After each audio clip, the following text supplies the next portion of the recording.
မင်္ဂလာပါအားလုံးပဲဒီနေ့အိုကနေပြီးတော့စီလုံးဝမပါတဲ့ချမောင်သီးစုံရခိုင်ချက်ဆက်လေးကိုချက်ပြထားတဲ့ဘလော့လေးကိုတင်ဆက်ပြသထားတာပဲဖြစ်ပါတယ်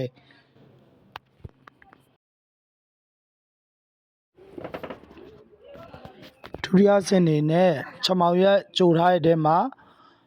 မြစ်လေးတွေရဲ့ရွှေပြုံသီးလေးတွေရဲ့ထည့်ပြီးတော့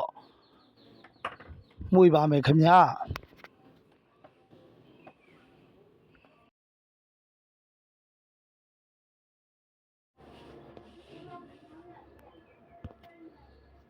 ငွေပြီးွားလို့ရှိရင်ကြက်သွန်ဖြူငရုတ်သီးစိမ်းတွေကိုကြိတ်ထားတာကိုထည့်ပြီးတော့တမမျှတသွားမှွေပေးပါမယ်ခင်ဗျာငပိစိမ်းတာရေဖြော်ထားတာလေးတွေကိုထည့်ပြီးတော့တစ်ခါထပ်မှွေပေးပါမယ်ခင်ဗျာရှည်တန်လေးကိုမြုပ်အောင်ထည့်ပြီးတော့အသီးရွက်လေးတွေကိုနူးစေရန်အတွက်အုပ်ထားပြီးတော့မှွေပါမယ်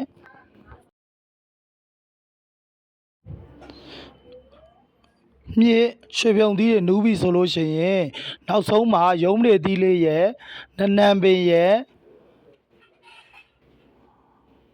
စုပ်ပုတ်ရွက်လေးတွေကိုအုပ်ပေးလိုက်ပါတယ်ခင်ဗျာနောက်ဆုံးအသက်ဖြစ်တဲ့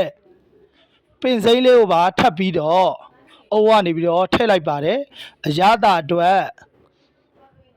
အချို့မုတ်အနှဲငယ်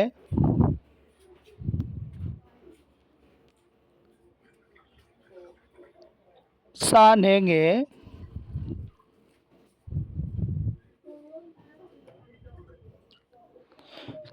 ခနောကြက်သားမုတ်လေးကိုပါထည့်လိုက်ပါတယ်ခင်ဗျာနောက်ထည့်ပြီးရင်အပေါ်အောက်တမမြတ်တသွားမှွေပေးပါမယ်ခင်ဗျာ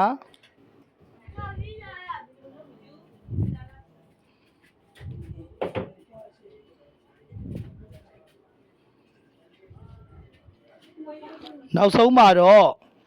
မကြီးရေဖြော်ထားတာလေးတွေကိုထည့်ပြီးတော့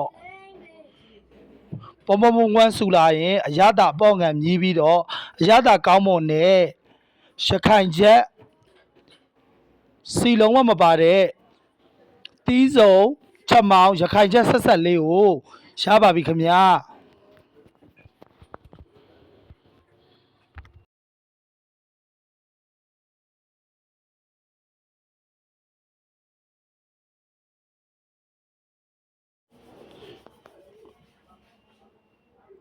ကတော့ကိုယ်တိုင်မြည်ကြည့်တာတော့ကြိုက်တဲ့အရသာထိမိခွေးဆက်လေး